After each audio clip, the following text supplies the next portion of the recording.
বাবা নিয়ে গল্প, হ্যাঁ কেউ লিখতে পারে নাই।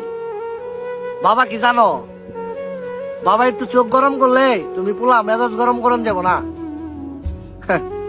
এই সকালবেলা উঠে বাবা কাজে গেছে, কেউ খোলায় কাজ করে, কেউ রিক্সা চালায়, তার হলো বাবা। যেভাবে হোক পরিশ্রম করে তোমার পোলারে খাওয়াইছে, আর ওইভাবে একটু চোখ গরম করবো আর বাপের লগে তুমি যে পাঙ্গা লইবে, না না তা হইব না।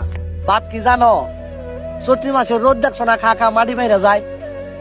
ওই রোদের সময় চকের মধ্যে থাইকা দেখো, রোদটা মনে হয় যে শরীরের এক গা চামড়া পুইরা ঠুসকা হয়ে যাইবো। আর এখানে যদি বট গাছ থাকে, ওই বট গাছের নিচে যায় বইও কেমন ছায়া দেয়। বাবা যদিও বুইরা হয়ে যায়, বয়স্ক হয়ে যায়, তাতে সমস্যা নাই, সে বট গাছের মতোই ছায়া দিব। বাবা নিয়া কোনো সাহিত্যিক এখনো কবিতা লিখে শেষ করতে পারে নাই।